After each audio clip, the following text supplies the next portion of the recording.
Hey, Bestie! It's time for your next session of Real Talk Friend Therapy with your favorite big sister auntie queen, Daisha Veronica.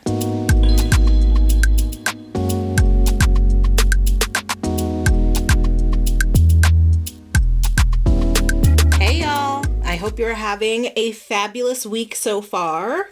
So before I jump into today's episode, I wanted to share some personal updates as well as some changes that are coming to the podcast. As y'all know, I got laid off from my job last year, and Lord, it has been very demoralizing trying to find another job since. And in either the last episode or the one before that, I mentioned that I got some sad news at the end and that I would share it once I got to sit with it. So for the last few years, I've realized that I have an intrinsic passion for not just interior decorating, but also real estate. I honestly believe that if I were 20 years old all over again, I think I would have gotten my real estate license, or I don't know, I just feel like I would have been involved in some capacity with real estate. I would have done something on the side of working at BuzzFeed that was in the real estate field. And even at that time, I knew that I had a budding interest in it, but yeah, I didn't pursue it. And so I bring this up because I got an interview for literally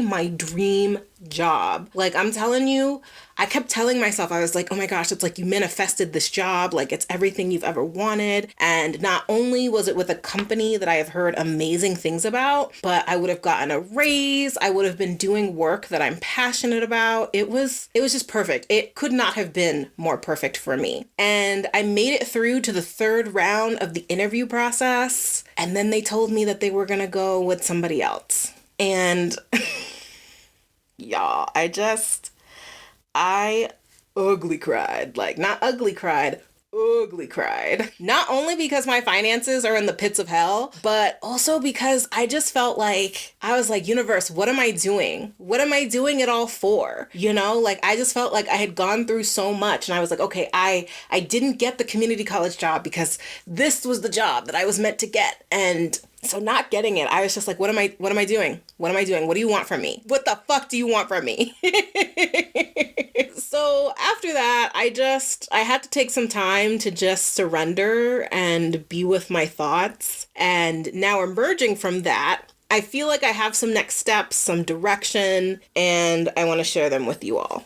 So while I'm still going to be looking for a job, I also just feel like the universe has told me just too many times at this point that I should really double down on the podcast and really just focus on providing more services and resources to you all, like coaching. And I'm actually really, really excited about this. I have always wanted to be a coach. Again, I have always known intrinsically that I would be really great at coaching. And I even tried it for a little bit after I graduated from grad school. I was a writing coach. And through that process, I learned that I loved coaching. I loved working with people in a one-on-one capacity, but that the type of writing coaching that I was offering, it just wasn't what people were looking for. And so I was just expending a lot of energy that made looking for clients just so much stress, and it was a whole ball of mess. But that being said, I am a big proponent of it's not failure, it's learning, because while that didn't necessarily work out for me, I love that I learned that coaching felt right to me. And so then it just became me trying to find not only an area of coaching that people would be interested in, but also one that I would enjoy as well. So I'm really excited about that, and I'll be sharing more details soon. And that leads me to my next update, which is that instead of prioritizing content for Patreon going forward, I'm going to focus on providing more free content on YouTube, which is nice because while it's free for you, I will still be able to make money through monetization, and it will give us a chance to go deeper on certain friendship-related topics that would likely be too short for a podcast episode, but it'll be perfect for YouTube. So I know your first question, it is, what does that mean for On the Couch, my Patreon show with Becky, and then the book club? Great questions. I love it. So what that means is, for right now, I'm going to have to put the show and the book club on hiatus because until I can afford an editor, I just have too much stuff to edit. And the podcast episodes really are the heart of why we are here. So they're going to take priority. That being said, I will be releasing the On the Couch episodes that we have already shot. There's a couple of them. And I will let you know when those are available, and they will be available on the Patreon. And I think I mentioned this before. If you don't have to have a subscription to watch them, they have an a la carte service, so you can watch those videos separately. And then with the book club, I honestly think that I did the thing which I'm famous for, which is loving the idea, but not realizing that I don't have the bandwidth to execute it right now. So as far as a formalized book club, that will be coming at a later date because I did start working on that. But know that I always love recommending books, and I will continue to do that through episodes on social media and everywhere I can. So lots of developments are happening on my side, really exciting developments. I'm excited about the direction and the new ways in which I can support this community. So yeah, just a lot of excitement on my end. Really just trying to reclaim that I kind of feel like the universe is telling me that you cannot depend on these corporate companies. You really cannot. And I've always wanted to work for myself. I've always wanted to do things for myself. I wanted to ease my way into that, but I mean, life is lifing and decisions have to be made. And yeah, I'm happy to take this next step. Okay, so I'm really excited to share today's episode with you all because it is such a needed and meaningful conversation that I honestly think all friend groups should be having with one another. And that is how to support your bestie after sexual assault. Because based on the statistics, there is an unfortunately high likelihood that someone you are friends with, someone that you know, someone that you care about, someone that you love, has either been sexually assaulted or that they will be in your lifetime. The National Sexual Violence Resource Center reports that 1 in 5 women in the US have either experienced a completed rape or an attempted rape, with 1 in 3 women having that experience between the ages of 11 to 17. A little over 24% of men in the US have experienced some form of sexual violence in their lifetime, with 1 in 4 men reporting that they have either experienced a completed rape or an attempted rape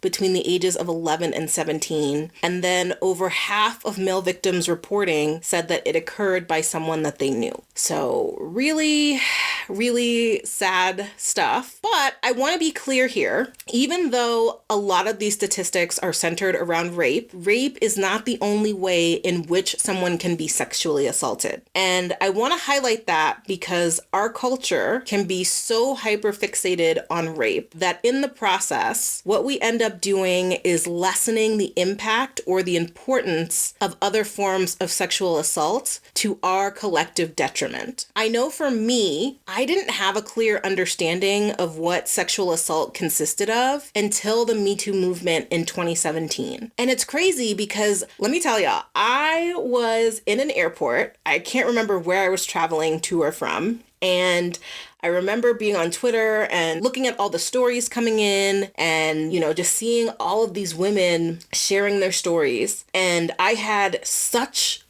a challenging time accepting some of the stories I was reading because it was the first time people were talking about the other forms of sexual assault, like unwanted sexualized contact or threats. And it was through their stories that I realized that I had experienced those things too. But then because of that, it meant that I had experienced sexual assault and that I was a victim too. And it just... oh my God. I think it took me about a week to come around to finally saying me too, that I had also been a victim of sexual assault. And, thinking about it, I think there are a couple reasons as to why I struggled with that. I think one, as women, we have collectively been taught to be small in all facets of our life from the moment we popped out of the womb. Literally, we are squeezing through our mom's vagina. Like, could you make yourself any smaller, please? Thank you. Please and thanks. Love, Mom. So we're supposed to be skinny and trim. We're supposed to not seek out attention or be overbearing. We're not supposed to have opinions. I mean, the list just is forever long and forever going on. And so because of that, I know for me that I don't like to take up unnecessary emotional bandwidth, is what I say to myself. You know, I don't want to be complicated. I don't want to cause problems. And so I think there was a part of me that felt like, well, you know, if it's not rape, then it really doesn't deserve to drain people's emotional bandwidth, because I think the minute you hear sexual assault, you know, you're just kind of like, oh my God, are you okay? La, la, la. It's a lot of it. It gets people in their feelings, in their emotions. And so I feel like I felt like it would be attention seeking of me to put a guy groping me on the train on the same level as someone being raped. So I felt like I should just keep it small, just not talk about it. It's not that big of a deal. And then I think too, and our guest today in our conversation, she really crystallized this for me.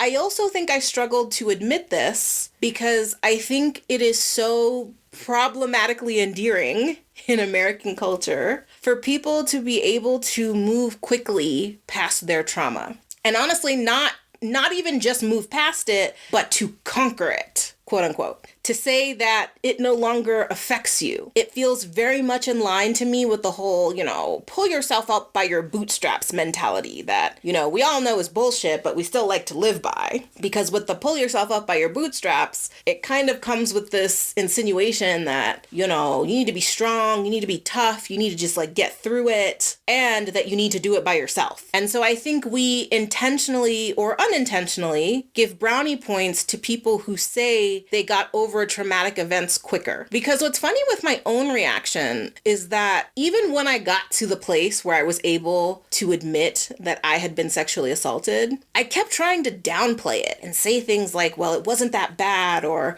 it could have been worse. You know, I was lucky. Just like crazy shit like that. And it makes me think of a friend who told me about someone she studied in school who was like, your initial reaction to a situation or an event is basically what you've been socialized to believe, and that what you think afterwards is what you really believe. And trust that I'm probably butchering this. We had this conversation a long time ago. So if anyone knows what I'm referencing, if it sounds familiar and you know the source and you want to send it my way, would love that. But ever since she told me that, I just can't get over how much it has resonated with me and how I've been able to see it so clearly in myself. Because again, I identify as a feminist. I went to a women's college. I have taken a number of courses in gender studies and equality. And even I will have these initial reactions sometimes where I have to be like, wait, did I just say or think that? Me? Which again, just goes to show how deeply ingrained the patriarchy is in all of us and how much this unlearning process truly has to be about the journey and not the destination. Because as someone who deals with depression, I always have to tell myself that even though I am going through a great season in life right now, and I mean that, you know what's funny though, as I say that, because I was like, am I going through a great season in life right now? And I had this thought the other day where I was like, even for how crazy my life is and how much of a burden I feel right now on other people, I am emotionally so much stronger. So it's like, I'm in a great season with my emotions. In life, it's not a great season, but in my emotions, like I could just, if I went through this when I was like 20 something, I don't know, I might have jumped off a roof by now. Like I just know I would not have been able to handle it. And so I'm like so proud of myself emotionally in how I have grown. And I think part of that has come with time. And then the other part of that has just come with medication. Because let me tell you, your girl loves being medicated. It has changed my life. All right. Side note. But yeah, so I am going through a great season in life right now with my emotions. But it does not mean that I have conquered my depression. It also does not mean that when it comes back, because I know it can, it does not mean that I am broken or unfixable. And I think the same thing can be said about the trauma you experience after sexual assault. Someone once told me, or I think I read somewhere, that when radio stations are created, that the frequency exists forever, even if that radio station goes under or they shut down. So a metaphor that I created for myself to help me coexist with my depression is that my depression is like a radio station. That frequency will always exist. It will always be a part of me, and I can't destroy it. And so sometimes I might tune into that station when I'm in a rough season of my life. I might linger a little too long when I'm surfing stations. But I always try to remind myself that just because the station is there, it does not mean that I have to listen to it. Yes, it will always be there, but the choice to listen to it is mine. And that has really helped me. But, also thinking through it a little bit more right now, I want to make it clear that the goal is not to avoid listening to that station, because sometimes your trauma needs to talk to you. Your trauma is trying to express to you that there's something that you need. There is something that you are not expressing in the way that it needs to be expressed. So sometimes we might need to tune into that station. But again, we don't have to stay there. We don't have to live with that station on 24/7. So I hope that was helpful for y'all, and I'm so excited to introduce you to today's guest, who I went to high school with. Katie Simon is a sexuality journalist who studied creative writing at NYU, Columbia, and the University of East Anglia. I hope I said that right. Her writing has appeared in Vogue, the New York Times, the Washington Post, and the anthology Anatomy of Silence. Her first book, Tell Me What You Like, an honest discussion of sex and intimacy after sexual assault, offers a positive approach to healing based on empathy and community from the stories of sexual assault survivors themselves. The book aims to provide the understanding and the tools for survivors to navigate their trauma and to cultivate the sex lives they desire and deserve. It will be published this year on July 29th, and you can pre-order it from the link in the show notes. She currently lives in Texas with her little cutie patootie dog, Babka. And so she and I both met while attending Concord Academy in Concord, Massachusetts. It's actually kind of crazy. Our 15-year reunion is this year, which bitch, what? Dude, it's been 15 years? It truly feels like just yesterday we were in high school, but I loved so much getting to catch up with her, and I hope you enjoy our conversation on how to support your bestie after sexual assault. Also, just wanted to hop in and say that I know that this topic can be triggering for some, and so I just want to acknowledge that while we are discussing this topic, there are no graphic depictions of sexual assault. Everything I feel like is pretty, we talk about some heavy stuff, but I don't think that it's anything that would warrant a trigger warning. That being said, if even the conversation about sexual assault might trigger you, this is just a warning that this is what this conversation will be about. Okay, enjoy. Hey, Katie. Oh my goodness. I cannot believe how long it's been. I know. I was just thinking 15 years is a long time. It makes me feel very old.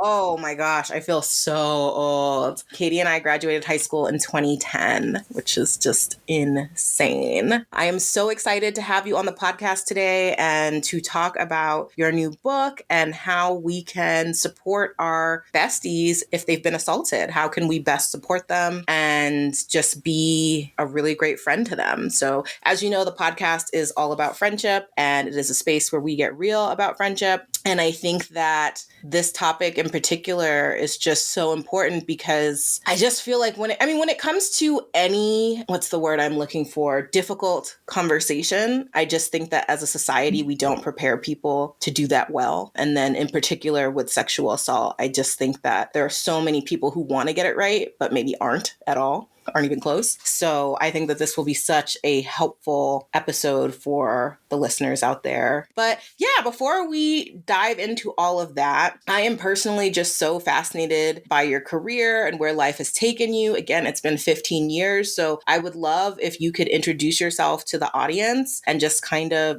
where has life taken you since high school? Yeah, well, I feel like I should also say a tiny bit about high school because that's when we knew each other. I was doing all that volunteer work and stuff related to like child sexual abuse and child sex trafficking. And then to kind of answer your question, I basically like stopped doing all of that for a while and just Hmm. turned right to writing. I went to college and studied writing and marketing, but like I just found myself going back to like a similar kind of topic basically, and that ended up being my more like long-term career, is writing about sexual assault, sexual violence, how those things affect survivors, and particularly how they affect survivors' sex lives. And I kind of like fell into that niche, and there wasn't much going on there when I first started writing about this, I think 7 years ago. There's a little bit more, which I see as like super exciting. I'm like very into it. I would love if there were like 8 books competing with mine. Like, I would just love if we Yeah. were talking about this more. And now I live in Austin. I lived in like a couple other places, but I always kind of wanted to move here because I have some cousins here and it always just seemed like a nice place. And when I got my book deal, I sort of made it my mission to move here, and I did. And I got a dog, just like a true Austinite. Um, I didn't realize uh, that was the Austin thing to do. oh, it's like very dog friendly here. It's kind of amazing. Mm. The dogs are in charge, I think. I, I love it. My dog definitely loves it. Her name is Yeah. Bob, like the bread, like the swirly bread. I love that. That's a perfect dog name. It's good, definitely for her. I don't know. She's very kind of mischievous, but also very sweet. Like, she doesn't get into too Mm. much trouble. But yeah, but now my book is finally coming out July 29th. It's called Tell Me What You Like. And then the subtitle is An Honest Discussion of Sex and Intimacy After Sexual Assault. And that's really what the book is. There's 22 or so survivors' stories in the book. So I interviewed people for a long time, sometimes multiple times, and incorporated what they had to say about sex after sexual assault into a broader sort of narrative about how that is going like in society, like not just in Mhm. individual levels, but sort of what are expectations, like how does sex ed contribute to this, how can we educate ourselves better. And it's like so interesting to me, and the book is full of like tons of particular stories, like a lot of great stuff to latch onto, but then also just sort of broader messages that are very like uplifting and hopeful. And it's really my dream for this book to reach all the people who need it. I started writing this actually because I was writing interview-based articles where I interviewed survivors, and I started asking them at the end of the interview, like, what resource would be helpful to you related to this? And I always thought they were going to say like a sex therapist, you know, specific to trauma survivors or something like that. But they all unanimously said, actually, like, I want more stories about people like me. I want more stories about people Mm. struggling with this. And they all said that so much that I I did it. I wrote it for them. Yeah. And I really want, it's not just about, to me, like publicity and marketing and like getting it reviewed somewhere. I really want it to be in DV shelters and like college campus libraries. Like, I want it to reach people that need it. I just love that so much. I love that you really heard the people who entrusted their stories with you and saw the lack of the resource and then created it. Like, that's amazing and Yeah. so CA of you. Such go-getters. I know. Well, like the truth is, I was sexually assaulted after high school, but when I was 18, Mm. and I kind of went looking for this book in bookstores. Like, I literally like looked in the shelves for it, and I never wanted to like ask, you know, at the desk if they had it. I just kind of was searching for this topic, and there was so little there that it was always kind of in the back of my mind, you know, a missing resource. But it took like a while for me to realize, oh, I could just write it. I could give myself permission to actually do that. Yeah, I love that. And, you know, I am so, it's weird. I like don't want to say I'm sorry because it's like, and you know, that's part of the conversation is like, how do we properly respond in a way that allows you to still maintain your humanity, and disclosing that something like that happened to you. Is I'm sorry appropriate, or I is think there? I'm sorry is like often appropriate because it's like a terrible thing happened to me, but like I told it in the context of all these other things. So I get that, you know, you don't want to be like, well, sorry, all those great things happened. But oh my gosh, where was my question going? Do you think that that happening to you is partially why you wanted to step away from the work after high school? Because you bringing that up, I was like, oh yeah, you did a lot of I know. work around. Yeah, I like actually really didn't tell anybody about all of that. Like by the time I took a year off before I went to college, and by the time I went to college, I kind of didn't mention it to somebody unless I got to know them super well because I wanted to like sort of try a different thing. But no, I stepped away from like that kind of like the volunteer work, like the awareness raising, like all that stuff I was doing. I stepped away from it before I was assaulted. But then I might, if I hadn't been assaulted, I do wonder if I would have jumped back into it. But it became kind of triggering. So I like couldn't just do that. So my life went on this twisty journey where I ultimately ended up in a similar place.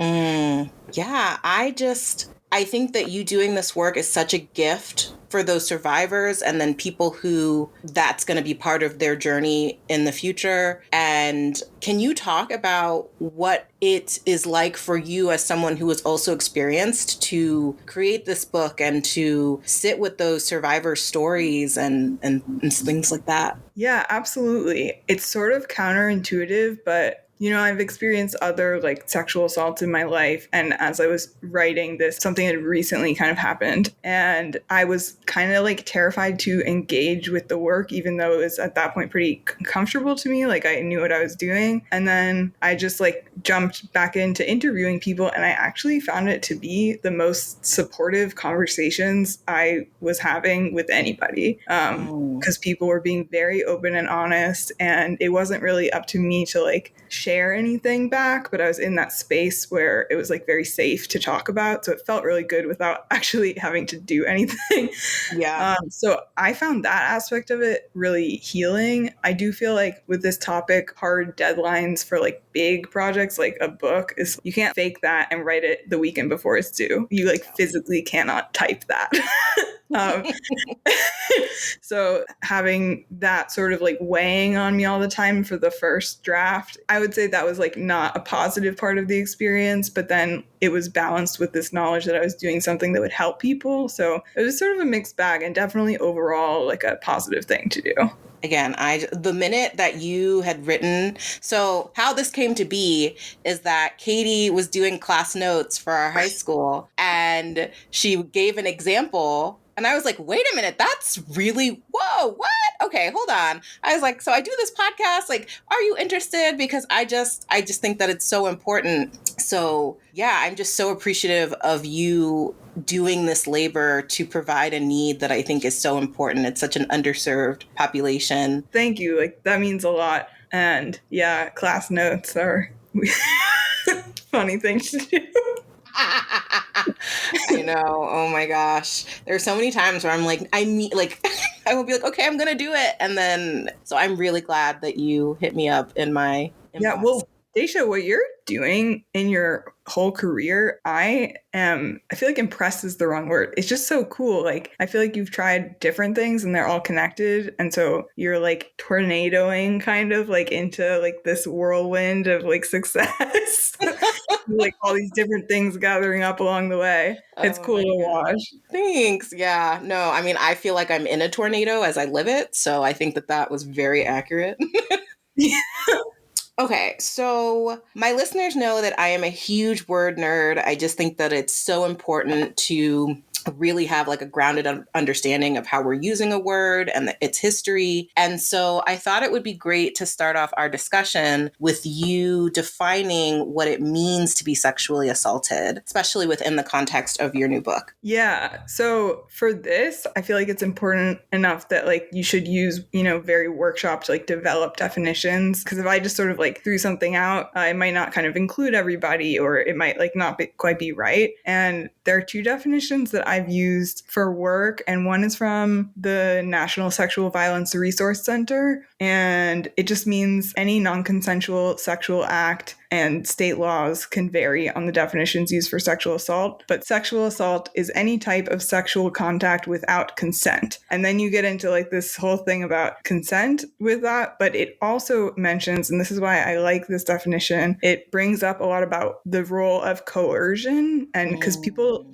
are less comfortable with sexual assault that, happen through coercion and not brute force. And they break down coercion as it can take the form of threats, which is like, if you don't have sex with me, then, I'll end things. Or it can take the form of like insults, or like putting somebody down, or like embarrassing somebody, and guilt trips. And it can also take the form of exploiting your power or privilege over somebody. And so these are all forms of coercion, and they're all part of the definition of sexual assault. I think it's really important to explicitly talk about that, because it is still such a prevalent belief that if something didn't look like what you see in a movie, then it's like not sexual assault, which is very not true. Yeah, I mean, I feel like I just learned so much even just from that, because, I feel like a lot of people, at least for me, my understanding of sexual assault before the Me Too movement was basically rape. Mm-hmm. And so I didn't necessarily think about the ways in which, a guy might touch your butt at a party, or somebody might grope you on the train or something like that. I never considered that sexual assault. Yeah, I think there was this like boom of awareness with Me Too, because so many people felt emboldened to tell a story that wasn't super extreme. And so people were like, wait, this is happening like all around us. This is actually kind of common. And it includes acts of assault that are not, I already said this, but not like what it looks like in a movie. And yeah, so Me Too like brought all this awareness, but then I think people were like, what do we do with this? And how should we categorize everything? And made it kind of about semantics. I always feel like it's important to look at sexual assault and like sexual violence in general through the lens of what was the impact. I think that's really important. Like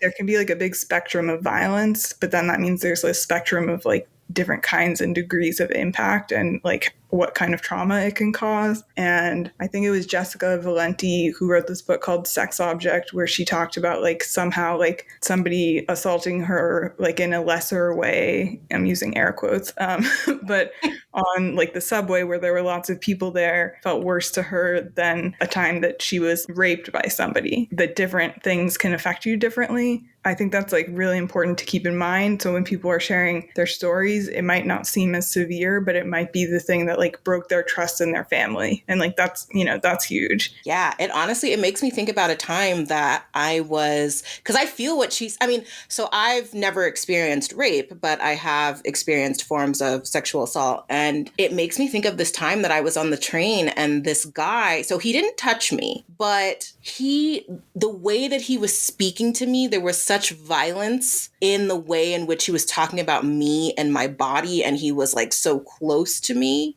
And so it's hard, because it's like, I've experienced that, and you're just kind of like, is that something? Or am I just supposed to tolerate it, Because I've experienced that. And well, I would definitely say like you're still talking about it. Like obviously that had a negative impact. And so it's like really important to process it and, own the experience and remind yourself like that is not okay. Because if you don't, you kind of start like, if you don't acknowledge like the bad stuff that happens, you kind of start getting used to it. And then you might be less likely to stick up for yourself. Like re-victimization is an issue. And you might be less likely to like tell your friends or like seek out help if you don't kind of acknowledge it first internally. So it's actually a big deal to do what you did, and you should like pat yourself on the back for that. Oh my goodness. Okay. Well, I feel, but I think, so I don't know how into astrology you are. Do you partake at all? I am like very interested, but I don't like have the knowledge. You know what I mean? Totally. Okay. Well, my listeners know that I'm also a huge nerd in that. And something that keeps coming back to me is that, so Venus is the planet of love and feminine energy. And that's like the best way I can describe it right now. Yeah. And so in 2017, Venus was going through a retrograde, and it's this exact same retrograde that Venus is going through right now. And so that was not only when Trump was first elected, but that was at the beginning of the Me Too movement breaking. And so it's just really fascinating for me because an astrologer that I follow has been talking about how 2017 and now, they're not going to be copycat years, but they're going to be, she calls them like rhyming years, where there's going to be, it's almost kind of like the part two of what was started in 2017 is coming back to the surface. And so when I think about, again, we're going through Trump starting another term. And then on top of that, I feel like there are themes of the Me Too movement that are popping up in this Justin Baldoni, Blake Lively saga that I know when you said that you were just like, I don't do pop culture like that, I was like, Katie, bless you, because I wish that I had that level of block for myself.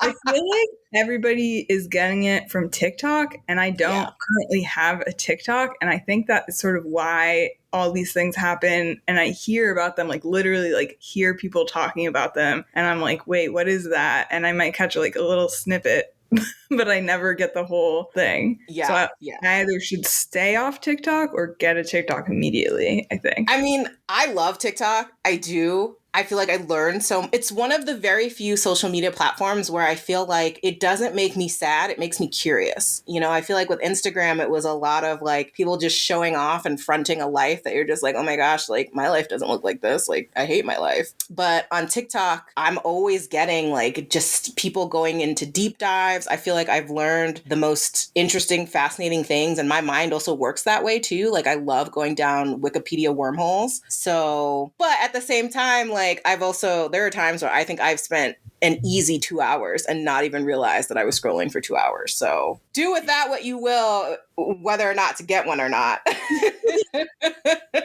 I did. Yes. Can I just jump back into what you said previously? Like you were saying that the second round, the rhyming season. Yeah. I think something that might be on the table to like talk about or change. I kind of hope is the shift from calling everybody a survivor of sexual assault to calling people victims of sexual assault. Because I think the survivor element is appealing to people that sort of want to see the assault as in the past or like the trauma as healed, like to moving on. But I think it's really to the detriment of folks that, you know, are trying to go through the process of surviving assault, especially early, where like calling yourself a victim reminds people that there is a perpetrator and this is a crime. And like we should treat it as something that we can stop instead of treating it like almost this inevitable thing. Like you survivor for like surviving cancer, and cancer doesn't have a perpetrator. It's like something in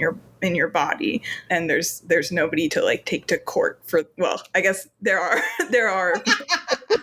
that might not be the best example. I mean, yeah, but I hear what you're saying there. Like, wow, I'm like getting like chills with you saying that, because one of my questions was that when I think about the Me Too movement and when it was breaking, I really struggled to want to see myself being one in what people were talking about, the idea that I had been sexually assaulted, but then also this idea of like, wait, like if I've been sexually assaulted, then this means that I'm a victim. And I think that there are so many people where I think part of the struggle of acknowledging it is having to be like, wait, I was a victim, because there's just so much stigma around what it means to be a victim. And so I love this idea that it's like being a victim is not bad. It's not wrong. But I know for me, when the Me Too movement was starting, there was a part of me that wanted to be like, oh, I mean, okay, but like, you know, guys do that all the time. You know, that normalization of like, oh, but that's not that big of a deal. Cause like I survived that. And, you know, like that, like just all of this, like it was a very big, like, no, like that kid, no.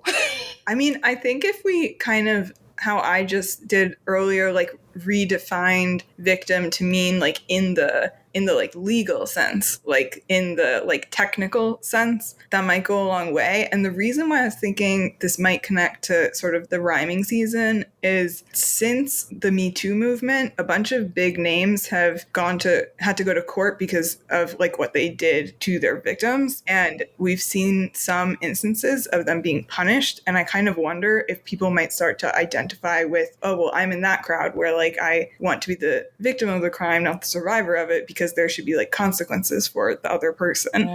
And since we've now like seen that, I wonder if that will start to affect how people like think and talk about this. But that being said, I always think people should use whatever terminology feels the best to them. And I actually, as I'm describing, like I do think I prefer the word victim personally, but like professionally, I always say survivor just because it's so common and so popular. And I want to respect the other people that I'm talking about and representing. But yeah, but that was the rhyming season thing making me think a lot. No, it is, because it's when she said that, I was just like, yeah, I think that there was so much good that the Me Too movement did, but it also, I feel like, left us in a place of like, well, what now? And I think that we're kind of seeing that in some of the cases and the stories that are coming up. So you mentioned talking about victim in the legal sense. Like, do you have that definition? Not on me. There's a FBI definition that is like thrown around a lot. And then I do think in the US, states can change their definitions from the federal definition. But I almost like wish people would call themselves victims when they're talking about, you know, the whole spectrum, not just rape, taking someone to court for it, but like for like sort of smaller things, but they still matter a lot, like fully owning it, no matter how big or small it is.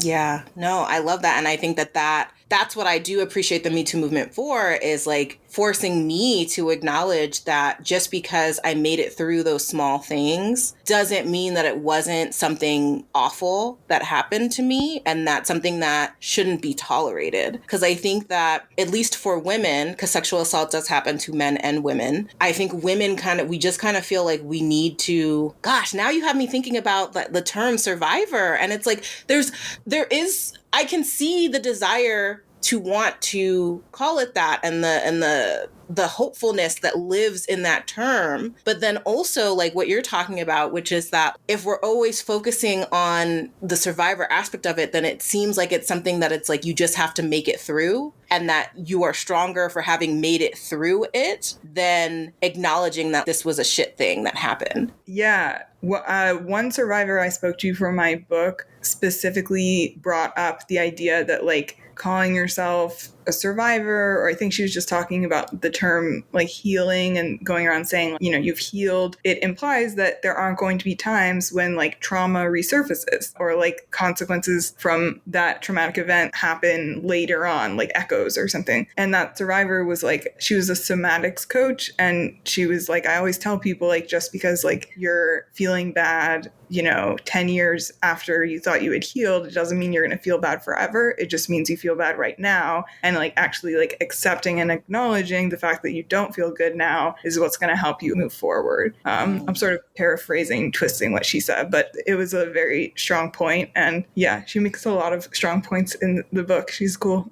Yeah, no, I love that. And I was actually just listening to a podcast. So it's for a financial podcast I listen to. But one of the things that I love about her is that she thinks about it from a very almost like psychological perspective. And so she had, I think, a somatic coach on to talk about financial trauma and the ways in which it manifests in our body, but then also like our spending habits and things like that. So yeah, I mean, I feel like the big lesson that the universe is just giving to me is that it is so important to feel your feelings and to not just try and act like you're okay for the sake of wanting to say that you're okay, that it's okay to be bored, it's okay to be sad, it's okay to be hurt, it's okay to feel all of the things that you feel, because the only way to get past those feelings is to allow them to move through you. Yeah, absolutely. And also like for sexual violence survivors or victims or whatever you want to say at this point, for people with trauma, there's this extra layer often of not feeling those emotions are safe to feel.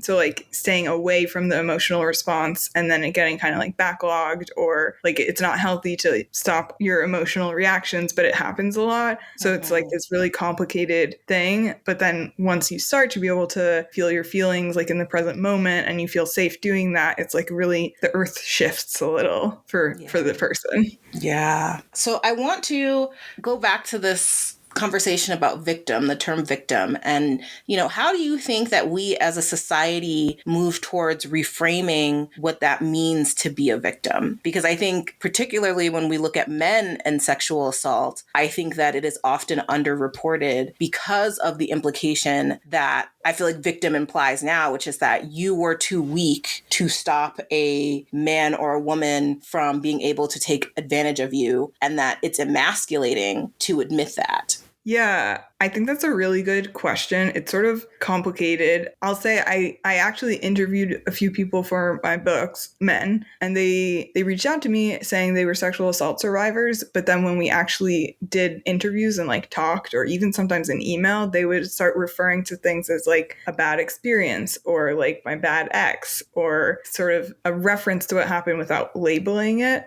And I'm not totally sure why that is, like why they formed this little pattern that I noticed. But I do think there's tremendous pressure on men to not be victims, and it might feel really uncomfortable to be in that space. I talked to one man who was bi, and when he was like dating women, he said that they treated him really badly if he talked about sexual assault. And that it made me like super sad for him, of course. But it's also like, what is wrong with those women that they were doing that? Like we're, like there's conditioning on kind of both sides that's sort of reinforcing it. Like you have to be a safe space for somebody to tell you that. So I always think at this point, I think men are pretty comfortable talking to me about this, but I feel like maybe several years ago they weren't. And it's because like I wasn't doing a good enough job being like a safe space for them.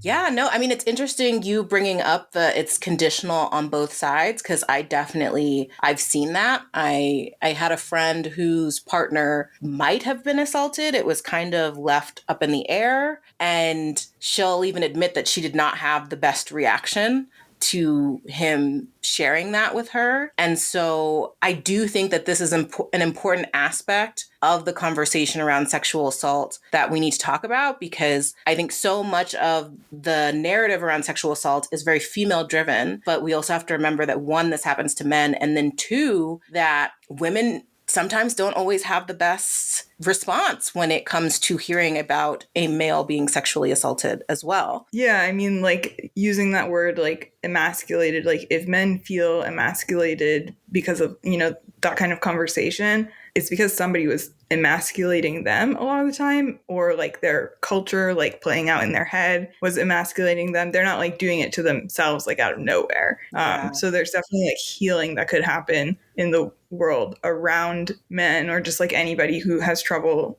speaking out about this, to help people feel like it is okay to talk and it is okay to like own some of that space. Yeah. So when we talk about this idea of creating a safe space, what helps to make a safe space for someone who has been sexually assaulted to speak their piece? I think a big thing is validation. So not just listening and then like at the end being like, thanks for sharing, but like going through and, whatever the specific story is, like piece by piece being like, that was not okay that they did that. And like, you were really great for like telling somebody and getting some help afterwards. And it's not okay that they stalked you afterward, like going through the story and like engaging with it so that it feels like you're listening. And that's a very powerful thing to do with somebody. And then moving it into kind of, I say like action oriented, but it really can just be as simple as like, offering somebody help in some way. And that doesn't have to be like taking them on some big like police visit thing. Like it's not like that. A lot of time it's literally just like asking if they want a cup of water, or saying like, do you want to stay for dinner? Like you said, you hadn't, really been eating very much since this happened. Like, why don't you stay for dinner and we'll get your favorite takeout? It's just these like little supportive things that show they're on your side and that they're following up to what you said, like even just that example of like, you said you hadn't eaten in a while, like, girl, let's get you something to eat, or homie, let's get you something to eat. And sometimes it's more like definitely like sharing is good. Like it's good to feel like you can share what happened to you, but like sometimes you're not in the headspace. Like even if it's long after what happened, like if this is coming up for you a lot and you want to talk about it, you might actually need some help like regulating a little bit. And that's why I keep saying like Mm, water and food, and like yeah. maybe you go to a yoga class together, or like just something that like brings the temperature down, and like then the conversation is even easier and more helpful. But it's also, I think it's important from the side of like the listener to know like you do not have to listen to somebody telling you about a sexual assault. It might be triggering for you, it might be like the worst day of your life and you don't want to hear about a bad thing. It's not your responsibility to like sit through a whole thing and listen and talk. But if you're not going to do that, I always really recommend helping that person find a way that they can talk to someone, like instead, like a friend they can call, or family, or like even a hotline or something like that. Like if you can kind of come to them and say, I'm having a really, really tough week, and I think I just couldn't listen to what you have to say in, a really meaningful and like respectful way. And I feel like you might get more help from somebody who has more like presence today. Mm-hmm. And then suggest like a few people or a few things to do to calm down together. Like maybe you don't want to talk about it, but maybe you want to like do a breathing exercise together. Like there's lots of ways to support people. I think listening to stories is really, really important. And I wouldn't encourage anybody ever to like shut down a conversation. But if you don't have it in you, it's kind of a disservice to the person to like half listen and like not have any suggestions and just make them feel alone. So it's a little tricky, but like just because you've experienced sexual assault doesn't mean like every single person in the world has to talk to you about it at any time. you know Mm, and I've definitely done that kind of thing of like I really wanted to talk about something with kind of whoever was near me like at that moment, and they didn't really want to. And actually I've had people handle it really well and do sort of what I described of coming up with an alternative plan essentially. But I've also had people listen and they didn't really want to, and that's a terrible feeling. Most of the time I would say it goes okay to good. But not always. yeah, I actually really I love you bringing that up. It's a really just challenging predicament to be in. It's like you have this thing that's deeply affecting you and you want to share, but I also think it is important to remind people that if you don't have the capacity, it's important that you recognize that first, and that that is the greatest service that you could do to someone that's experiencing that, is to one, acknowledge if you have the capacity to hear it and validate it and be there for them. And then if you don't, to be real with them and just be like, hey, like, I cannot help you in this way. Here are some ways that I can help you, or can we think about a different way that I can help you? But this specific way just like isn't working for me. Because I Yeah, think, and honestly, yeah. oh, go ahead. No, go ahead. No, I was just going to say, honestly, like one time this happened with somebody I was sleeping with, and he kind of did something similar where he was like, let's like calm down because you seem to be very anxious, but like I can't actually like hold your story today. So could we instead like think about ways for you to feel better? And like that, just having somebody kind of walk you through the process of calming down can sometimes have the same impact as somebody like listening to a trauma story. So there's always a lot of options. Yeah, no, I appreciate it because I feel like my inclination personally, I would feel like I have to listen and I have to, like this is just a hard thing that you're going through and I need to let you do what you need to do. But I think that that is a great reminder that if you force yourself to do that and maybe you don't have the capacity, you could actually make things a lot worse for somebody. And so it really is important to, recognize like where you are at and what capacity you have to hear a traumatic story. Yeah, I think that's very true. You said something, but I forget what it was. So just move on. I know. This happens to me all the time. And then I'm just like, it always happens like after we cut, you're like, oh, I got it. So I know that you mentioned that you've not been on top of the Blake Lively, Justin Baldoni saga. But I do think like when I think about, this being a rhyming year with the origins of the Me Too movement and now, I feel like this case is going to be a really pivotal case for the next steps of the Me Too movement, because people like Candace Owens, they're trying to use this case as a reason for why this phrase that came out of the Me Too movement, which was believe all women, they're like, it's trash. And basically that women are liars too. And that there are good men, quote unquote.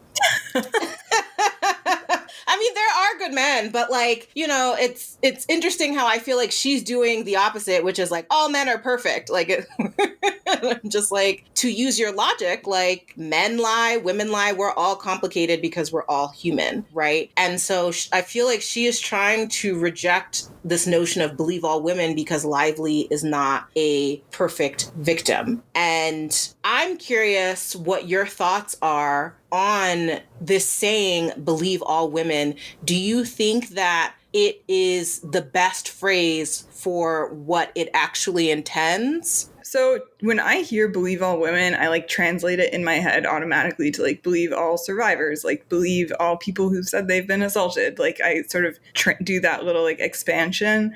I think the reality is false reporting, like reporting that you were sexually assaulted and it turns out to be proven to be like not true, is I think it's as low as 2%. So that's like really low. So people are not really like falsely reporting crimes. And on top of that, like that's just what's reported. Like so much stuff is not reported. Yeah. So it would probably be less than 2%. With that like tiny number, I think you have to ask yourself, like, why is it that you doubt survivor stories at all? Like, I bet I didn't look this up, but like there's probably like a comparable crime with like comparable false reporting that everybody's like, well, no, that always happens. You know, like they like couldn't even imagine any false reports. So yeah, I think it kind of comes down to like people, I learned this in therapy, I think like 10 years ago, like people want to believe the world is safe and like people are good. And if you accept stories about bad things happening, then like that world belief is totally shaken up and like you have nothing to hold on to anymore. And I've kind of like seen that happen to people I know, like they just couldn't handle hearing something bad and it just like shook them to their core. But the reality is sexual assault survivors exist, you know, sexual assault happens, like that is part of the real world and people just don't necessarily have to think about it unless it happens to them. So it's actually sort of strengthening your own perspective on the world if you do believe stories about sexual assault, because like that is like we know factually that's what's happening. And so then your reality check is actually more accurate, which I feel like is only a good thing.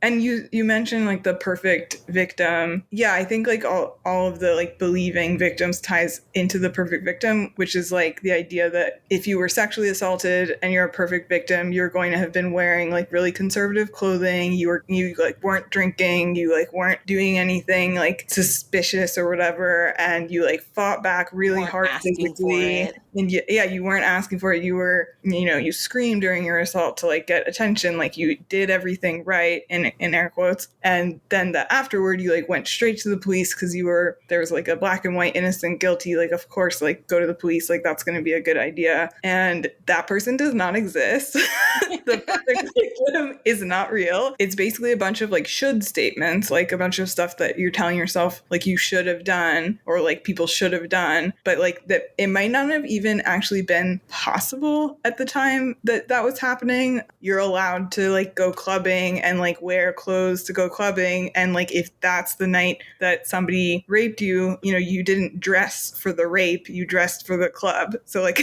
that like you should not like, what am I gonna wear to my race today? yeah, Thanks. exactly. Like nobody plans their outfit around sexual assault. So like that whole thing is ridiculous. And I mean, some people like it's like a physiological thing that you might not fight back. Like you might not scream, you might not say anything. So that part is, can I say bullshit?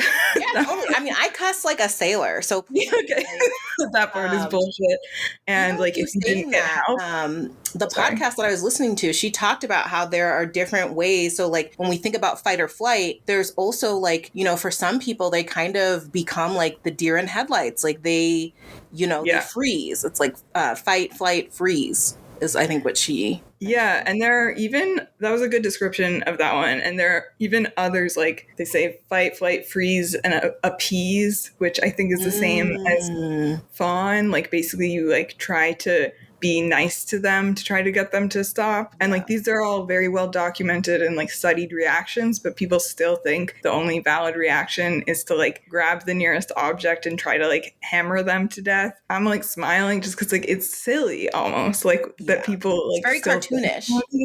yeah, yeah. And I think it's just important to like tell the public that like even if all those things were true, like you were dressed like, you know, for like going out and like you didn't fight back and you like didn't do a rape kit and it was like days too late, like you can still tell people and people can still help you. It's not the end of the conversation by any means just because like you didn't fall into that perfect victim myth. Some people will in like the most horrible way, they'll tell you that like they'll say that perfect victim like should thing. They'll be like, well, why were you wearing that? Like, why would you like dress like that? Of course they did that. People will still actually say that, like even right after you're assaulted, but like you don't have to listen to the first people that like talk to you. You can find other better people. Yeah, I'm curious, did anyone in your book talk about a positive or meaningful interaction that they had to telling someone that they were assaulted? Yes. Wait, let me find it. One woman I interviewed explained that she had this kind of like pact with her closest girlfriends that no matter like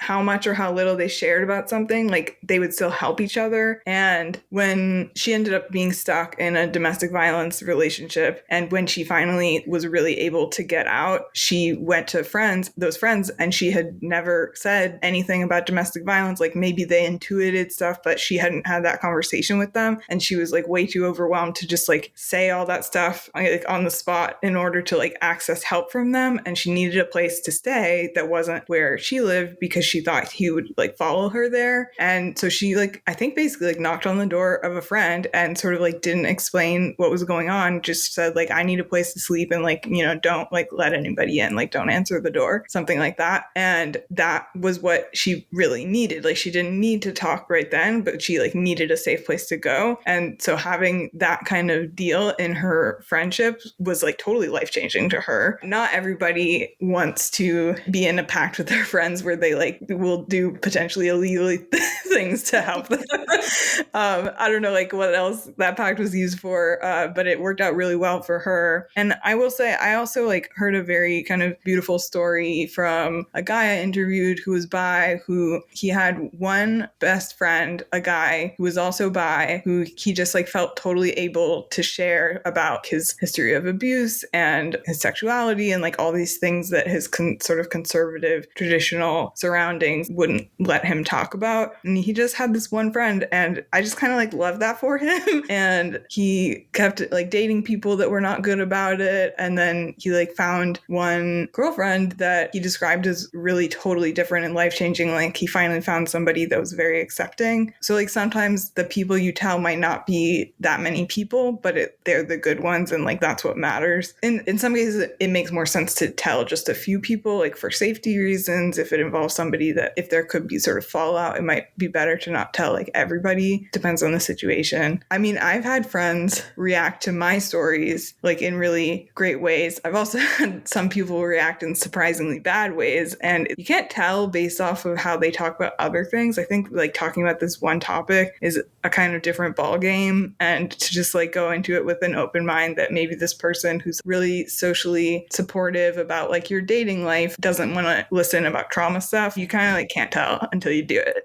You just have to do it. But I've also found for myself with friends, it can be helpful to tell friends in a way where I'm asking for a particular kind of support. So one time I wrote an article about being sexually assaulted, and I hadn't really told my family about this thing that had happened. And I was just getting nervous because like I didn't know how to tell them before the article came out. I didn't really know what to do. And so I went to this friend who didn't know what had happened to me. It was like right before I met him. And I said like, I would love if you could help me. Like I'm telling you about this so that you can help me figure out what to do with my family. And it like focused him and like sort of reorganized him so that there wasn't even really room for a bad reaction, because he was so busy being like, okay, the family, like what do we do about that? And like I turned it into kind of a problem that, you know, I did genuinely need help with, but it was sort of like a good thing for a conversation for us. So I tailored it a little bit. And then like his reaction was really positive to that. So what I I feel like I'm hearing from that is just, you can go to your friends and maybe kind of, when I think about the pact group, right? What it sounds like is you could attempt to have a, like, maybe I'm not the type of person that needs to talk about something right away. Like, can we just have an understanding? And it could be like a safe word. It could be a like, hey, like if I'm ever in a situation that is like really difficult, can we just have a moment where like you just sit on the couch with me one day and like we just process? But it's just acknowledging that needs don't necessarily need to be met verbally, that needs can be met in other ways, and kind of preemptively deciding on what that can look like. And then also the story with your friend, it also sounds like,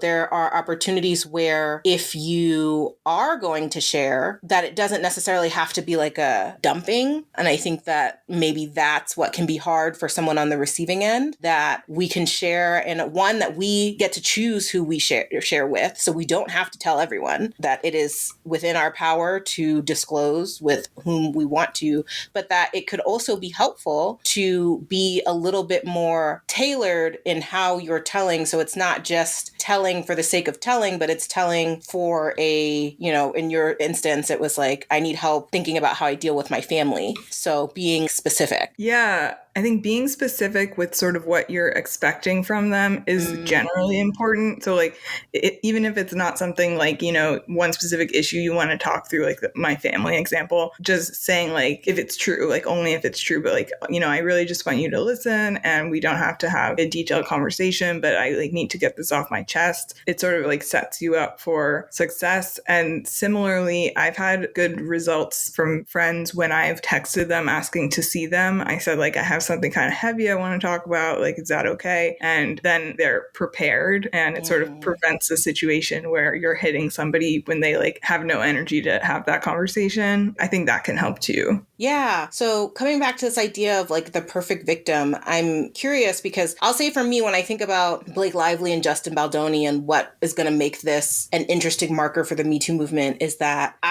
based on the evidence that has been presented, I have strong questions about the veracity of what she is alleging. But I can also look at the big picture though and say that, well, no victim is perfect, right? And so how can we support someone who finds themselves in a situation where their story isn't perfect? Like, how do we still allow them to feel like what they've experienced is valid? And then bigger picture, how do we as a society move beyond this idea of there being a perfect victim? Yeah, I'm not super familiar with the Blake Lively thing that's going on, but I think it's also important to keep in mind that trauma can affect your memory and may make gaps in your memory or may make you remember things a little funny. So those aspects of the stories that trauma survivors tell are actually normal. Like, that's a sign that it's a normal, real story. And so if something seems inconsistent or something and the person says, well, I don't really remember that part, that is because they probably don't remember that part. That's a real thing that can happen that isn't true in stories about, like, what I ate for lunch that day. Like, most people remember what they ate for lunch that day.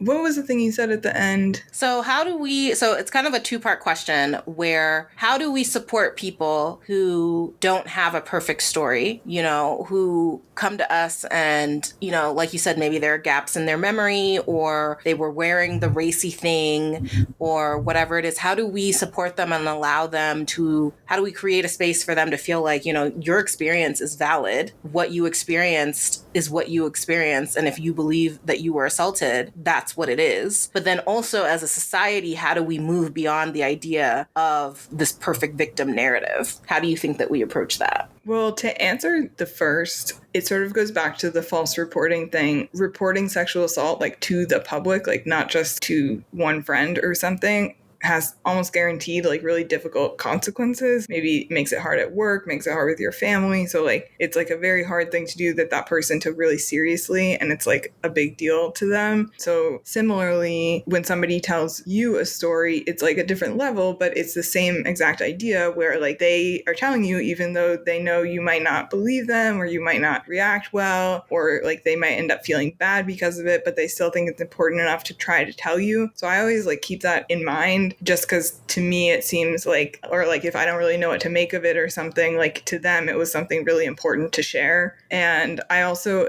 at this point in my career, especially with when people sort of ask me, to introduce myself, like, what's your job or whatever, like, people very quickly find out that I'm a person that has heard a lot of stories about sexual assault. And a lot of people have shared their story of sexual assault with me in sort of a casual way where, like, we don't know each other. They're just kind of like introducing themselves with that story because, like, that's what I was just talking about. And it's like a natural human thing to do, I think. But it's just, I think I've heard like a lot of stories at this point, and it's just exposed me to like the things that people say about their own stories to try to be believed immediately. People will say like, I didn't know him, like, I didn't know him at all. Like, he just like appeared, like, I didn't like ever go out with him or something beforehand. Like, people try to work around that perfect victim myth and like point out the ways that they fit it, or like they're trying to maneuver around what they think I'm thinking about their story. And that makes me really sad when people do it. And I always like quickly, I'm like, no, I believe you. I completely believe you. And I think if we could do that on a bigger scale, because you asked about culturally, how could we change that? I think the way to do it is start listening to those non-perfect victim stories and practice accepting them. And I do think like the Me Too movement started or like really increased the amount of that going on, like people talking about stuff that's not just like perfect victim things. And I actually wrote about that kind of one time, kind of at the beginning of my career. I wrote, it was, the title of the piece was for the Washington Post, and it was, I was raped in an alley and everyone believed me. Here's why that's a problem.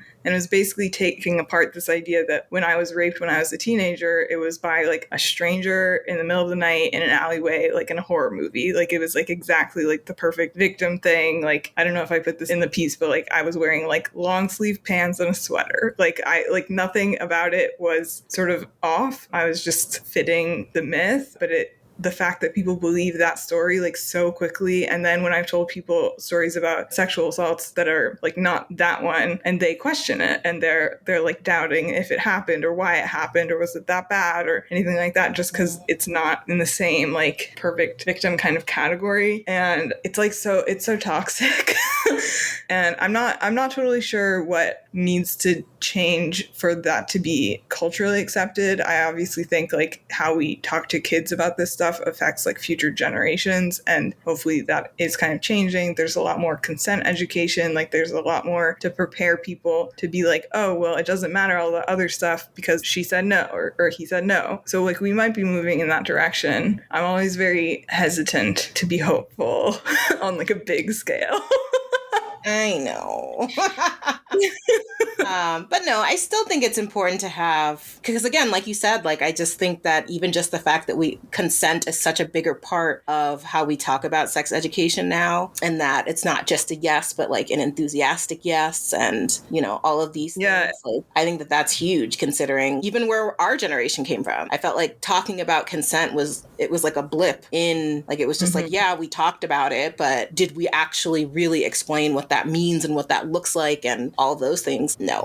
Well, yeah. So like that's a subject, and there are like quite a few that are in my book that sexual assault survivors just sort of like, I had them share their opinions about it, or like their definition of consent, or how they felt about pleasure and pain and like all these sort of things. And they had thought really, really intently about them because they had been harmed by that thing. Like they had been harmed by consent failing. So people had really worked out their answers to that question. And a lot of people are talking about embodied consent and how what really needs to happen is both partners to be kind of in sync with the other person's physical reactions to things. Like if you close your eyes, does that mean you're checking out and we should pause? Or if you like stop breathing a lot, like should we pause? And having those conversations in advance of having sex, like what should I look for? And then some survivors flipped that conversation again and they said, well, actually, like people should be looking for what a yes looks like in your body and what are things that are signs you're like experiencing pleasure and you like it and you want to keep going, like physically, like what does that look like? What will you observe? And sort of arming your partner with that information. And if they're not seeing those signs, to like automatically take a step back, because it means like something's not working, even if it's not like a huge issue. It's just like worth,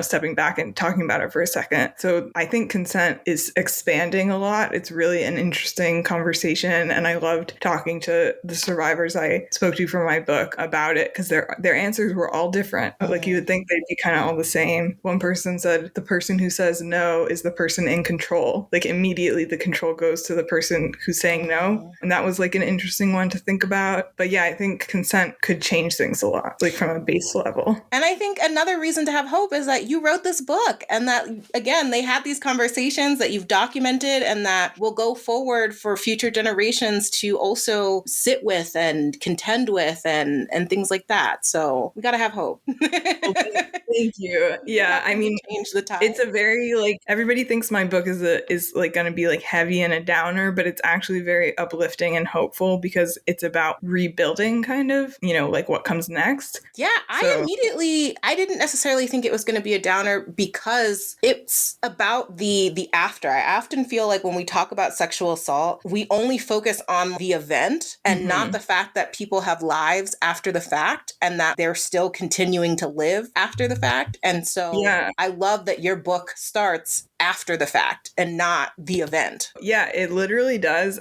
down to other than in one scene in the first chapter where I'm describing how somebody got out of sexual violence, got out of domestic violence. So it was sort of necessary to show them leaving. So it was a slightly violent scene. But other than that, there are no depictions of violence in the book. There are no like sexual assault scenes. There are no like descriptions of bad things that happen to people. It's not a re-traumatizing thing. It's not like a triggering read probably for most people. It's just very focused on what do we want? Where do we go from here?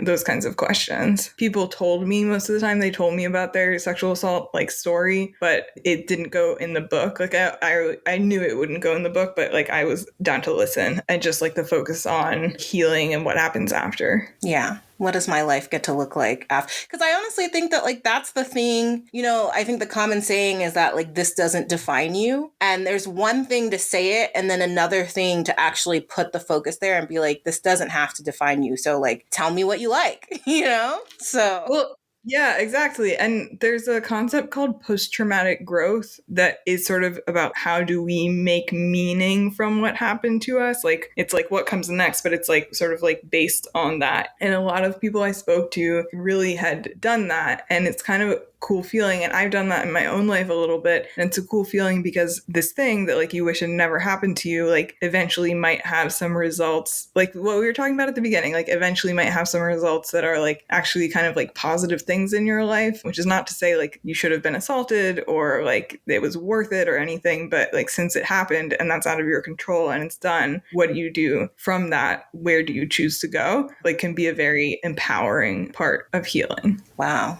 I love that. I'm going to have to look more into that. Is there anything else that you want to add to the conversation that I didn't ask you? You know, I think we covered a lot of ground. I really liked talking about all the friend aspects because it hasn't been like my focus, like an article or something. So it's like a new conversation to me, but I read and write and watch TV about and meet people and like everything is about like the sexual assault and sexuality world. And to be able to talk about like another thing that I know a lot about that's not like sex after sexual assault, but it's like friends after sexual assault. Yeah. I really like that. It was great to see you. Yeah, so amazing to see you. I hope that, that you keep thinking about that because I just know that I am now open to the fact that I have experienced sexual assault, but then also like I want to know how to be there for people as well. I think that we're all just in a world of like processing what has happened to us. Yeah, it can be a challenge being a sexual assault survivor who is then sort of being asked to listen to somebody else's traumatic story. And I just think it's nice for everybody to be gentle in that situation. Like everybody means well and nothing is the end of the relationship. You know, like if the conversation doesn't go well, you can try again. You can have another conversation. You can like not talk about that and just talk about other things in your friendship. Like there's a lot of different ways of approaching it. Yeah. And I really love that in a way you kind of talk about autonomy and that, you know, it's your experience. And so you get to decide how you disseminate it within your life. So you don't, I think there are some people, they might feel a pressure to where it's like, I have to tell my friends. Or on the flip side, the friend might be like, well, you didn't tell me. And, you know, I'm hurt that you didn't tell me. And I hate that.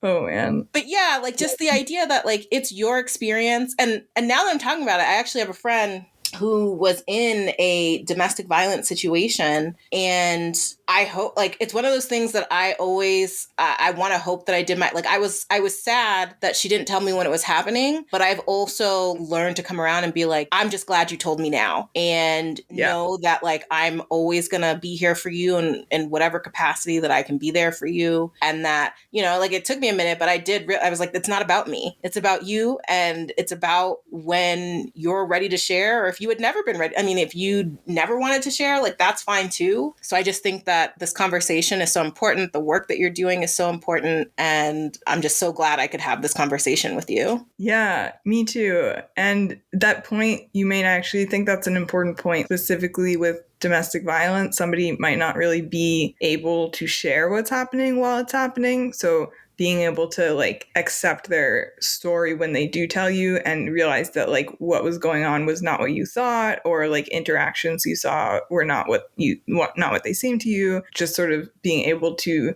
shift your own perspective alongside theirs is really important. And if you don't do that and you keep treating it like it was a normal relationship, like you're probably not going to like stay friends ultimately. Yeah. Well, so there are two things that we do to close out an episode. So the first thing is, where can people find you if they want to connect further, as well as you got to tell us about when your book is releasing and where people can get it. Yeah. Okay. So I would love if anybody who sort of connected with what I was saying with Deja today, if they pre-ordered my book. It's called Tell Me What You Like. And then the subtitle is An Honest Discussion of Sex and Intimacy After Sexual Assault. And the reason I say pre-order is because, just like a very quick lesson here, if you count up all the pre-orders, you put them in the first week of book sales. So that week will look like really huge and you can get on bestseller lists and it like looks way better. So pre-orders are actually like more important even than buying the book normally. I mean, you can still do that. You can absolutely still do that. But pre-order Tell Me What You Like by Katie Simon. You can do that on Amazon. You can do that on bookshop.org or Barnes & Noble or like wherever you buy books. If you don't buy books, if you go to the library, you can request that the library stocks it so that you can check it out. And that means the library will stock it for like everybody forever. So that's pretty cool. I really like that option. Yeah, so that's the book. You can find me on Instagram. I'm KDW Simon. I think I'm that also on Blue Sky. I have a Substack that's about like the process of writing this kind of book, very process oriented. And that's also, it's called Tell Me What You Like, just like the book, that people can check out. And there's also my website, kdwsimon.com. I'm very consistent with the KDW Love Simon. that. Love that though. So easy to And find. that has like all the articles and like essays that I've written, including about this topic already. So if you want to like read more stuff now before the book comes out, there's more to be read there. Thank you in advance. Yeah, yeah. Okay, so the last thing we do is we play a game called Scroll Double Tap DM. And so for this episode, I thought it would be fitting to do shows that deal with sexual assault. So Scroll Double Tap DM is basically my version of Kill Fuck Marry. So Yeah. Scroll is like they're doing a terrible job. Double Tap is like I like what they're doing, but they could do more. And then DM is basically like this show is really doing great work when it comes to talking about sexual assault. All right, so for the shows that I chose, There's like a slight chance that I don't know. let's see. So there's I May Destroy You, Law and Order SUV, and then Sex Education on Netflix. Okay, I have seen one of these shows. Okay. Which is Sex Education, which I feel like I would DM. I feel like those people are very into like progressive, like sexuality. I really like that. Scroll, I feel like what was the middle one? Law and Order SVU. I feel like people really like that, but it's an older show, right? So I'm worried It's it would still like running, I think, which is crazy, but like, yeah, I think it's still running. Okay, well, I think I would still scroll on that one just because like it probably had kind of outdated stereotypes in it, like at the beginning. So like I'm not so sure about that one. Yeah. And then I May Destroy You. I've heard from many people that I should not watch that because I like avoid like scary or like suspenseful stuff. So I feel like that's probably a good one. So that's Double Tap. Okay.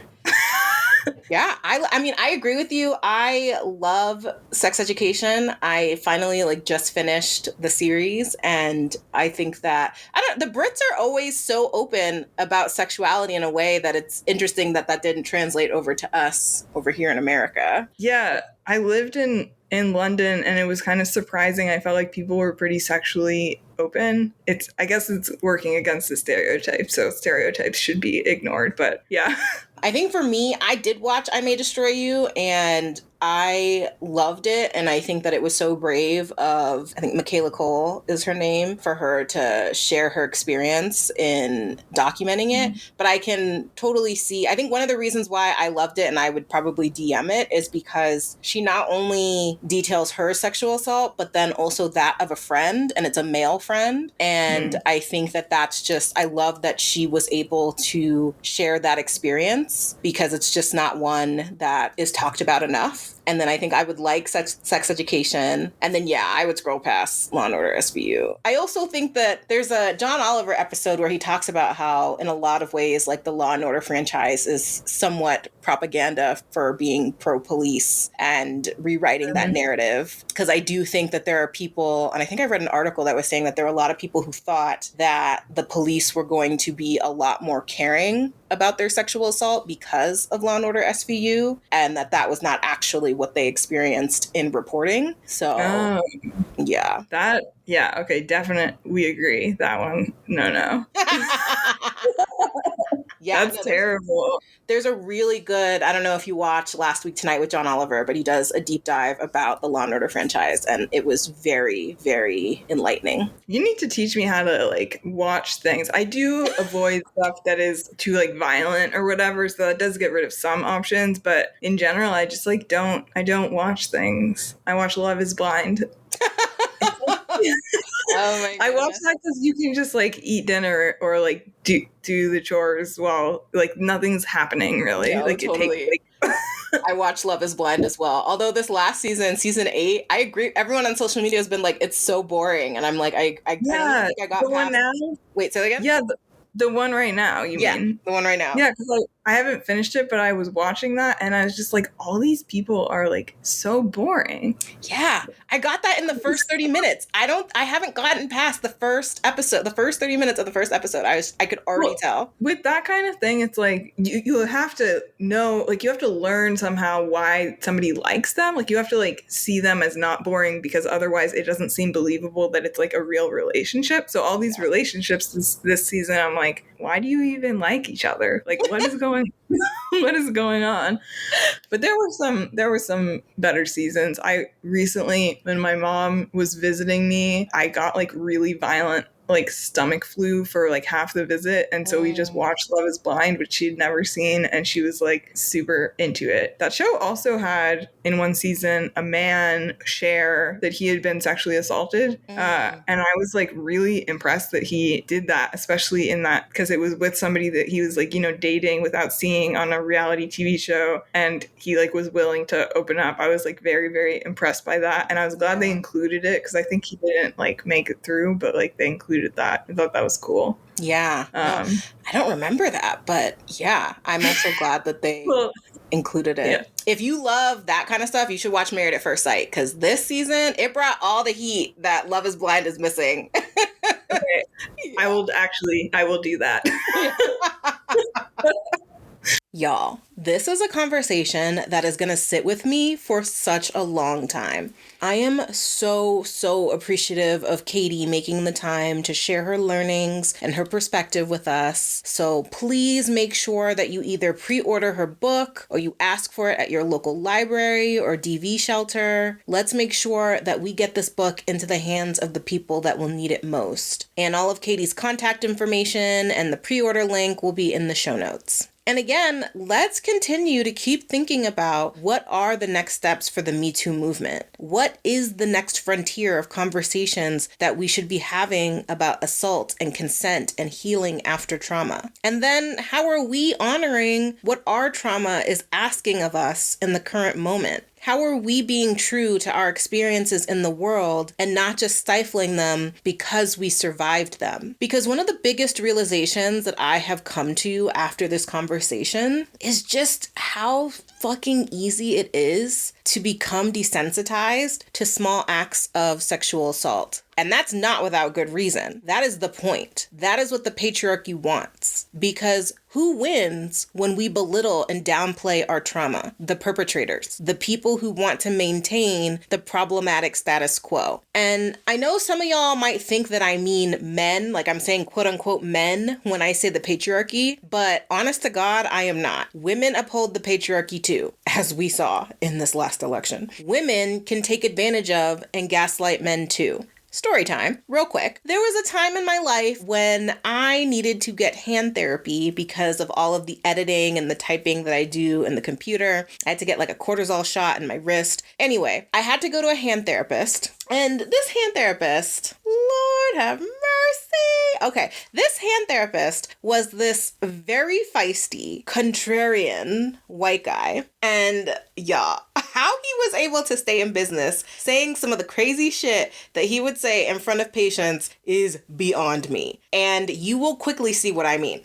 So either I brought up this news story or someone else did because, all right, just to give you an image of the setup, all of the patients would sit around this long table. So that was just a giant room and a long table. And each therapist would jump from patient to patient. But there was this story that broke around the time of a female teacher who raped one of her male students. You know, honestly, I think someone, either the doctor or one of his patients, I actually think this all started because one of them said something egregious about men not being able to be sexually assaulted. Like, it wasn't possible. It wasn't a thing. And I was like, bitch, what? Like, yeah, they can. Of course they can. And I think I then brought up the story about the teacher and the student. And so he goes something like, you know, back in my day, we'd give that dude a high five. We wouldn't call it rape. And he says this in front of, and this dude did not give a fuck that he would piss people off. Like, there were definitely people who did not like him, who did not come back. He didn't give a shit. He was truly someone that was just like, I'm my little king in my little therapist shop. Like, it was crazy. So when I talk about the patriarchy, again, this is not a quote unquote for men. I'm really talking about the status quo, these problematic unwritten rules that say things like boys can't be assaulted. Because not only did that teacher take advantage of the belief that boys can't be assaulted, but so did the grown-ass men at that table. Because let me tell you, my hand therapist was not alone in his thinking, okay? There were a lot of male head nods at that table. So while I'm not coming for men, I'm not coming for y'all for real. I actually want to be there for y'all and I want to support y'all. But y'all got to talk to each other too. Y'all really got to talk to each other because y'all set the standards that you live by. And I can loudly disagree all I want, but men in particular, y'all got to be standing up to each other more. Not just for us, but for y'all too. Okay, so if you have any thoughts, feelings, questions, or revelations that you want to share with me or you want to add to the conversation, definitely make sure that you leave us a comment wherever you are listening, or you can screenshot the episode and tag me on social media with your thoughts, or you can join the Real Talk Friend Therapy Facebook group to engage there. The last thing I want to leave you with is a very enthusiastic recommendation to go see the Tina Turner musical and to watch the Tina Turner documentary on Max. Tina Turner, if you don't know, went through a heartbreaking, horrific, and very public domestic violence relationship with her husband, Ike Turner. There was a movie actually done in the 90s that Angela Bassett should have won that Oscar for. It is a crime that they denied her that Oscar. Oh, you want to talk about acting, okay? Oh, crime.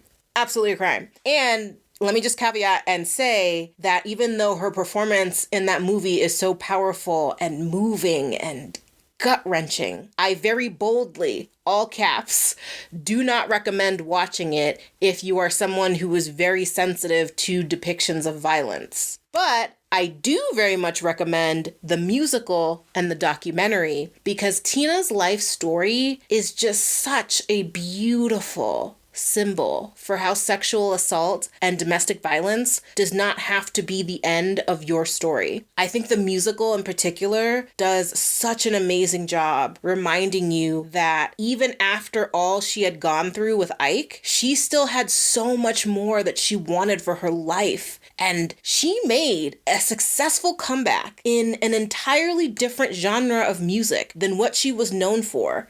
And she did that as an older woman and as a Black woman, okay? And then she found love again. And I just can't express to you how much the musical and the documentary left me in awe of her resilience. When they were promoting the movie in the 90s, so many people wanted to make it seem like her experience of abuse was the only thing worth focusing on about her life. And I love that she was always like, nope, I am so much more than the awful things that happened to me. And she actually tells her story in the documentary. She is featured in it. And so that's another reason why I love it, because you get to hear her story out of her own mouth, which is just not something you get to see that much. And again, I just hold her as such a powerful symbol of someone who went through something tragic, but she did not let her life end as a tragedy. She gave herself a happy ending that was rooted in community and healing and honoring tough emotions. And so I hope that for anyone who has been struggling with life after being assaulted, that Tina's story can be a sort of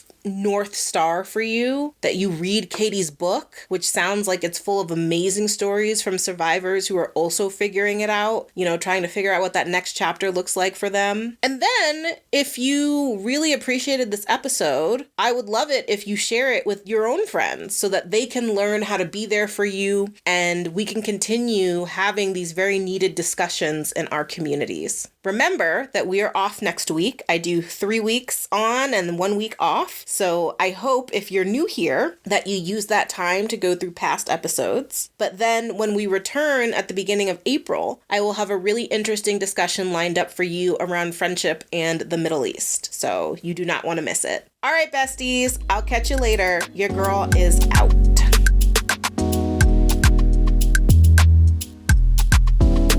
Loving Real Talk Friend Therapy? Of course you are. So don't forget to show us some love with a 5-star review wherever you are listening, and to join our free Facebook group to chat, engage, and maybe even make a new friend. Okay? See you inside.